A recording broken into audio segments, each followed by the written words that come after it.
அனைவருக்கும் வணக்கம். ஓம் ஆதியோகி நமக. ஓம் ஆதியோகி நமக.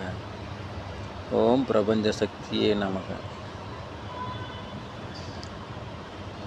நாம் ஏற்கனவே ஆதியோகியை பற்றி ஒரு தெளிவான விளக்கத்தை நாம் முன் பதிவேற்றிய வீடியோவில் நாம் தெளிவாக கூறியிருக்கிறோம். அத்தகைய ஆதியோகியை பற்றி மேலும் பல தகவல்களை இப்பொழுது இந்த வீடியோ பதிவில் காணலாம். ஆதியோகி என்பது நாம்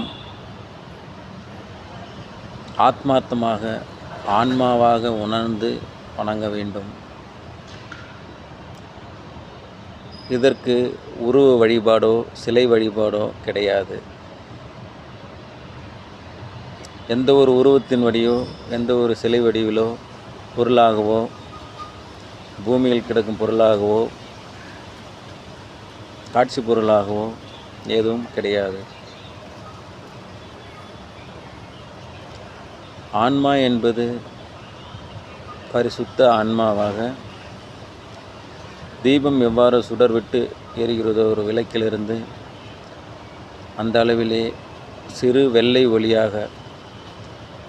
ஒளியாக இந்த ஒட்டுமொத்த பிரபஞ்சத்துக்கும் உயிர் நாடியாக உயிர் ஆற்றலாக இதயமாக இருந்து செயல்படக்கூடிய வெள்ளை ஒளிதான், சிறு ஒளிதான்,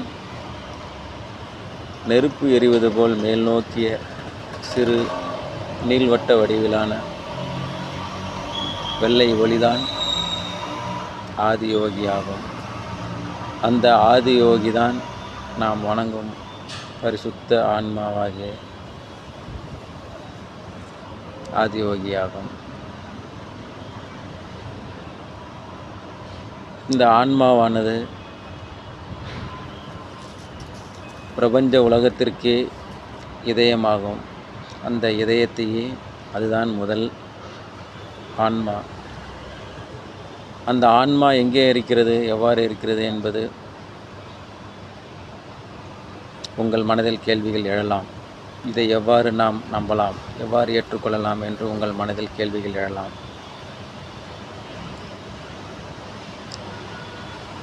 இந்த உலக பிரபஞ்சமே இருளில் தான் மூழ்கியுள்ளது. இருள் என்பது நிதர்சனமாக பரவியுள்ள ஒன்று. இந்த பிரபஞ்சம் முழுவதும் இருளால் சூழப்பட்டுள்ள ஒன்றுதான். இருளை விளக்கவே சூரிய வெளிச்சம் ஒளி தேவைப்படுகிறது. ஆனால் இருளுக்கு எந்த ஒரு வெளிச்சமும் தேவையில்லை. எந்த ஒரு லைட்டோ மின் விளக்குகளோ தேவையில்லை. இருளானது முழுவதுமாக பிரபஞ்சம் முழுவதும் சூழப்பட்டுள்ளது. அந்த இருளை விளக்கவே சூரியன் ஒளி தத்துவமாக இந்த பிரபஞ்சத்தில் உலா வருகிறது. இத்தகைய சூரியன், சந்திரன், புதன், சுக்கிரன், குரு, செவ்வாய், சனி, ராகு, கேது, நவக்கிரகங்கள் யாவும் ஒவ்வொரு கிரகங்களும் இந்த பிரபஞ்சத்திலே ஒவ்வொரு திசையில் ஒவ்வொரு கோள்களாக இயங்கிக் கொண்டிருக்கிறது. ஆனால் இத்தகைய ஒட்டுமொத்த கிரகங்களும் மேன்மேலும் நட்சத்திர கூட்டங்களும் அனைத்துமே பிரபஞ்சத்தில் ஆங்காங்கே ஒரு ஸ்தாபனத்தில் நின்று கொண்டிருக்கிறது. இவை அனைத்தையும் இத்தகைய ஒட்டுமொத்த பிரபஞ்சத்தையும் இருள் மட்டுமே சூழ்ந்திருக்கிறது. இந்த இருளை விளக்குவதற்கென்று ஒவ்வொரு கோள்களுக்கும் ஒரு ஆற்றல் இருக்கிறது. அத்தகைய ஆற்றல்தான் சூரியனானது வெப்பத்தினால் உருவாக்கப்பட்டிருக்கிறது. சந்திரனானது வெள்ளை ஒளியால் குளிர்ச்சியான ஒளி தத்துவம் கொண்டு உருவாக்கப்பட்டிருக்கிறது. சுக்கிரன், செவ்வாய், குரு, சனி இது போன்று ஒவ்வொரு கிரகங்களும் ஒவ்வொரு ஒளி தத்துவத்தின் அடிப்படையில் உருவாக்கப்பட்டிருக்கிறது. ஒவ்வொரு காரண காரியங்களுக்காக உருவாக்கப்பட்டிருக்கிறது. ஆனால் இவை அனைத்திற்கும் ஆதி மூலமாக விளங்கும் நவக்கிரகங்களையும் நட்சத்திர கோள்களையும் கட்டுப்படுத்தி இயக்கும் இவை அனைத்தையுமே இயக்கக்கூடிய பிரபஞ்சம், அந்த பிரபஞ்சத்தினுடைய உயிர் நாடி அந்த உயிர் நாடியினுடைய ஆன்மாதான் நாம் வணங்கும் ஆதியோகி, பரிசுத்த ஆன்மாவாகும்.